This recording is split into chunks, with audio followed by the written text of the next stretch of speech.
一家4口在家中惨遭杀害，凶手却至今逍遥法外。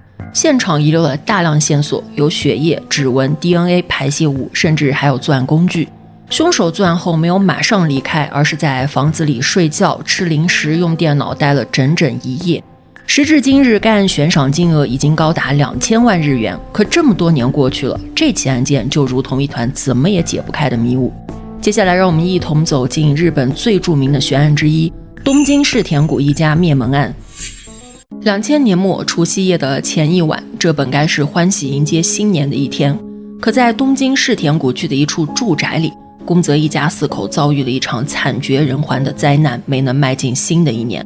在外企上班的男主人44岁的宫泽干夫和经营补习班的妻子41岁的宫泽太子，还有他们可爱的8岁长女宫泽妮娜和6岁的儿子宫泽里，一家4口在一夜之间全部被杀。住在隔壁的太子母亲也是这场悲剧的第一发现人，于第二天上午10点40分左右发现女儿一家遇害。他因为打不通电话觉得奇怪，跑去一看差点吓晕过去。1楼的地板全是血，一直染到了玄关附近，刺鼻的血腥味扑面而来。只见女婿倒在通往2楼的楼梯下，全身被刺得千疮百孔。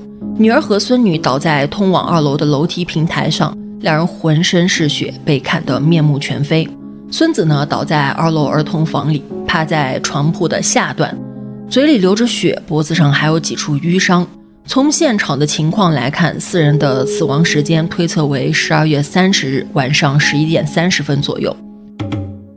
宫泽家的房子是4层结构，一进门就是书房，占据了1楼的大部分空间，处于封闭状态。书房外面呢，有通往2楼的楼梯，干夫的遗体就在楼梯下方。2楼的楼梯中间有个夹层，这里有厕所、洗脸间、浴室，还有宫泽里被杀害的儿童房。上到2楼有厨房和客厅，最后是屋顶阁楼，这里是母女俩的卧室，得从2楼的平台通过折叠梯子爬上去。凶手被认为是从2楼浴室窗户入侵的，因为浴室的纱窗被拆掉了。这栋房子后面呢是公园，浴室窗户正下方有公园的围栏，而且围栏附近的树枝被人为折断了，从树篱那儿就能偷偷溜进去。但奇怪的是，凶手的衣服上没有擦痕，窗户周围呢也没有纤维痕迹，所以也有人说入口可能是玄关。可玄关门好像是锁着的，上面也没有发现指纹，所以还有一种可能，凶手是这家人的熟人，被邀请进去的。据推测，凶手进去后呢，先在2楼卧室对正在睡觉的宫泽里下了手。干夫察觉到动静，想去查看，结果也惨遭毒手。接着凶手又跑到阁楼，对太子和妮娜痛下杀手。从被子上的血迹能看出，这娘俩呢是在睡梦中被袭击的。后来一调查，凶手在袭击太子和妮娜的时候，刀给弄断了，没办法呢，他又跑到厨房拿了把刀。这时候他们从阁楼下来，没想到又撞上了回来的凶手，再次遇到袭击。除了宫泽里，其他人都被刺得伤痕累累，干夫的头部还插着刀具碎片，太子和妮娜伤得更重，浑身是血。被发现的时候呢，妮娜就像在求饶一样，双手合十，正坐着向前方倒下，而太子呢则侧身倒在女儿身上，像是在保护女儿。太子的脸被多次砍伤，已经面目全非，一处伤口还反复被砍，总之非常残忍。这娘俩一开始就被割喉，凶手在他们不能发声后还多次刺向他们，跟2名男性相比呢，他们的遇害过程极其痛苦。凶手作案后没有马上跑，而是在受害者家里停留了好几个小时。这家伙又是处理伤口，又是吃喝，还翻找东西，上厕所，甚至小睡了一会儿，还操作了电脑。先说处理伤口吧，凶手作案过程中好像右手受伤了，翻找急救箱，用过的创可贴呢还贴在笔记本背面。饮食方面呢，他从冰箱里拿出瓶装麦茶和蜜瓜冰淇淋，吃得挺高兴，冰淇淋的容器到处都是。厨房里还有喝过茶的杯子。翻找东西的时候，凶手好像是从下往上依次打开橱柜和抽屉，把银行卡等卡类物品放在沙发上，整理得还挺整齐。太子经营补习班的学费20万和钱包里的现金被拿走了，可其他现金卡、存折、贵重物品都没有动。书房里装着6万现金的信封也原封未动。小睡呢就在2楼的沙发上，上厕所呢也没有耽误，厕所里还检测出蔬菜芝麻酱和受害者一家胃里的食物不一样。操作电脑呢也很迷惑，电脑2次连接互联网，第一次呢浏览了多个网站，第二次只显示受害者的公司网页，鼠标上有凶手的指纹，键盘上呢却没有。在室内发现了众多遗留物，甚至有负责人把它们形容为宝藏。这些东西为推测凶手形象提供了重要线索，有运动衫、羽绒服、帽子、围巾、手套、手帕、背包、香水、毛发和运动鞋印。从这些物品能看出，凶手可能是个身高1.75米到1.85米的瘦高个男性，年龄大概在15到20多岁，而且作案时会背靠墙壁，像军队中训练的那样侧身行走。从 DNA 来看，犯人的血统在日本比较少见，很可能是欧洲人和亚洲人的混血，或者是1/4混血儿。开始有很多人提供信息，大家呢都觉得这是一起简单的犯罪，应该很快就能抓到凶手。但现在来看呢，显然是过于乐观了。事件发生6个多小时后，有消息称一名右手受伤严重到骨头都能看见的男人，在浅草站出发前往东武日光站的电车上，他在车站办公室接受了治疗，受伤原因不明。这个线索看起来是非常有利的。不过呢，调查人员觉得凶手坐电车的可能性很低，所以直到01年都没有派人调查。后来呢，发现这个人第2天就从羽田机场飞往台湾了，之后呢就没有线索了。而当时警方的调查重点是放在指纹比对上，他们认为有那么多物证，抓到凶手呢只是时间问题。他们花了大约2年时间，对比了受害者亲属和附近居民大概3000人的指纹，可最终都与凶手的指纹不一致。此外，在采集过程中有市民不配合，还出现了提交虚假报告的情况。关于凶手的猜测其实有很多。据周刊杂志报道，在事发前8月和10月，埼玉县调查事务所2次接到一个叫青木信的名字，委托对宫泽一家进行调查。第一次因为没有付钱，所以就没有查。第2次呢，除了调查，还要求提供住址和居民票，但警方呢又没有公布这个人的信息，所以也没有办法判断真伪。还有人说凶手是滑板爱好者，因为现场遗留物品里有一些跟滑板有关的东西。宫泽家附近呢确实有玩滑板的广场。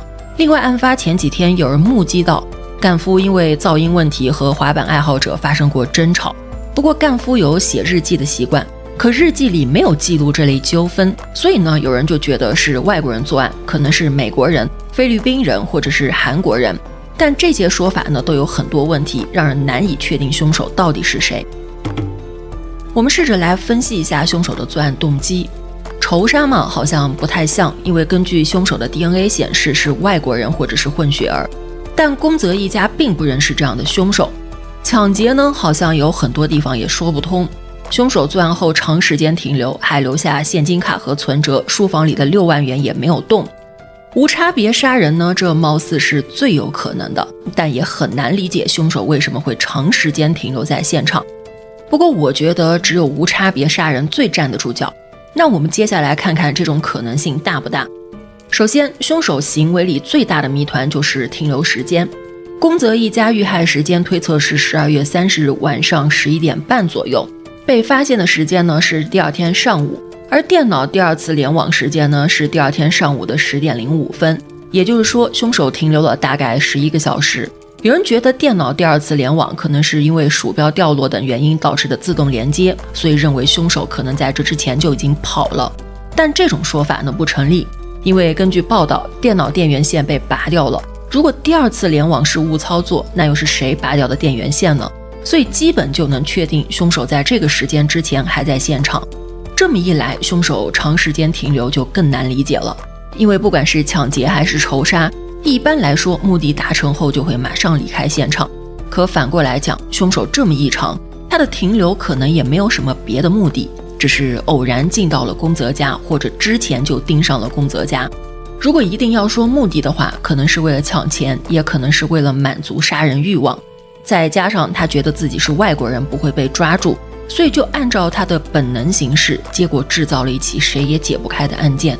综上所述呢，凶手很可能是在国外生活的外国人或者是混血儿，短期在日本停留，这家伙原本有强烈的杀人欲望，说不定还有杀人经验。事件发生的时候呢，宫泽家周围房子很少，很容易作案，所以就被盯上了。他的目的呢，就是杀人，顺便抢点钱。另外，他对女被害者更加残忍，可能是对女性有仇恨，或者是母亲的严厉教育让他对母亲这个角色充满仇恨。当然，也有可能是因为缺爱。凶手在行凶后就开始翻找财物，饿了就吃冰箱里的东西，想方便了就去厕所，完全是按照本能行事。之后呢，他可能是无聊，就在房子里翻找东西或者玩电脑，最后困了就在沙发上小睡。第二天早上又玩了一会儿电脑，这时候呢被电话铃声吓醒了，或者觉得很烦，于是拔掉电话和网线就逃跑了。至于凶手为什么会待到早上，我觉得他可能是在等首班车，所以在那儿消磨时间。本来想按首班车的时间逃跑，可能就是睡过头了。所以凶手在室内翻找、吃喝、用电脑这些行为毫无意义。如果非要给这些行为赋予意义的话，是找不到答案的。案发后，这所房子一直被警方封锁保护着。时间过得久了，这房子也有了老旧的趋势。2020年，太子的姐姐向媒体公开了住宅内部的场景，家里还保存着装有遗物的箱子。目前这个案子已经过去24年了。警方为了征集线索，把悬赏金额提高到了2000万日元，这也成了日本史上悬赏金额最高的案件。警方呢还制作了中文、英文、韩文的线索征集海报，并向中韩两国警方请求协助调查，可最终也没有获得有效信息。由于这起案件社会影响恶劣，再加上受害者家属不断呼吁，在巨大的舆论压力下呢，日本国会就于2021年宣布废除因为杀人抢劫导致死刑的公诉时效。也就是说，这起案件不存在公诉时效的问题，警方会一直追查凶手。最后呢，希望凶手能早点归案吧，也算是给受害者家属一点安慰了。那么以上就是本期案件的全部内容，感谢关注、评论、点赞，我们下期见。